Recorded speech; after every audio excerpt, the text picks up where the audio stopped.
at least that's the context I met him in, before he became what is arguably the best national security advisor in American history. Robert O'Brien. Robert, welcome to the Hugh Hewitt radio program. Great to be with you, Kurt, and thank you for that kind introduction. Oh, you know, I'm looking at what's happening in Ukraine, and I look how you handled, as the last national security advisor for President Trump, a variety of challenges. And, you guys got a Middle East peace deal. You got the Serbs and the and Kosovo to something like peace. You guys got NATO to at least start contributing. I mean, you had successes around the globe.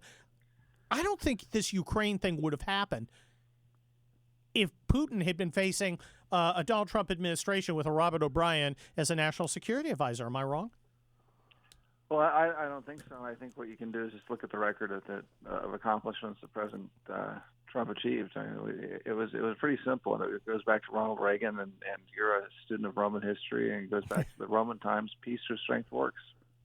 And I used to tell this to my staff at the NSC very often, that weakness in international affairs and even the perception of weakness. I don't think America is weak. I think America is fundamentally a strong country and remains so, notwithstanding some of our divisions and some of the poor policy choices that are being made. We're fundamentally a strong country, but if we're perceived by our adversaries as being weak, that's provocative, and they'll engage in adventures and take actions that are detrimental not just to us but our partners and allies. We've seen that with Afghanistan, we've seen it with Ukraine, and hopefully we will not see it with Taiwan. But it's a dangerous time, because I believe our adversaries perceive us to be weak, even though we remain a fundamentally strong country. Well, Robert O'Brien, I think that's an absolutely correct analysis. We saw just this weekend the North Koreans tested off a new type of missile in response to American South Korean exercises.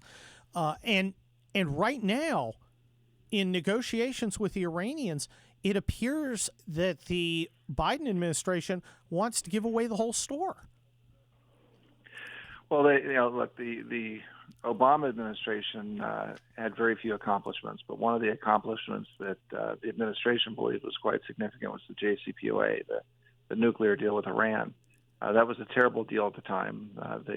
The assumption and the thesis that they had is that if they eliminated sanctions on Iran and gave Iran $150 billion in sanctions relief, paid them a lot of cash in settling claims, and went back to the time that the Shah fell and got a few hostages home, that the Iranians would become, quote, responsible stakeholders in the Middle East, that peace would break out, and that this money would go to the Iranian middle class, and the Iranians would become more peaceful and responsible partners. In fact, what happened is that $150 billion was spent corruptly by the regime, and what wasn't stolen was given to terrorists, Houthis in Yemen, Kataib Hezbollah in Iraq, Hezbollah in Lebanon, the Assad regime, and Hamas in Gaza. And so the thesis turned out to be utterly wrong and false, and was demonstrably so. And that's why the Trump administration ended the JCPOA and went to a policy of maximum pressure on Iran. But again, there's this desire to restore an accomplishment for President Obama.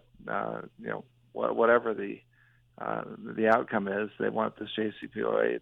They want it badly, and they're going to give Iran whatever it takes to get it. It's an unfortunate situation. Well, Robert O'Brien, former national security advisor to President Reagan, we've still got almost 3 years of this guy in the White House, and who knows what mischief he can make during that time.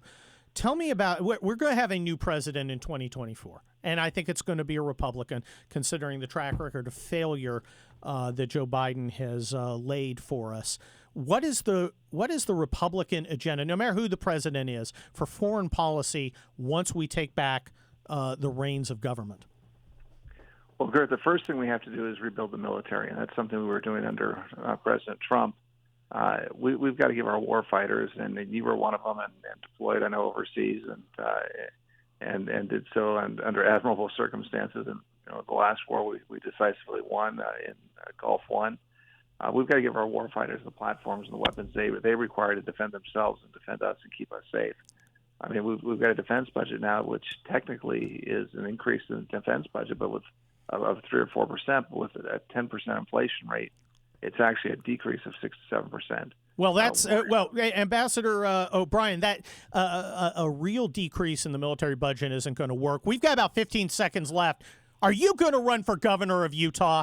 Say yes. Say yes. Say yes. I'm not, but there's some great folks up there who I'm sure will, I'm sure the folks in Utah are good Republican state. It's gonna have a conservative thank you, governor Ambassador in the future. Robert O'Brien.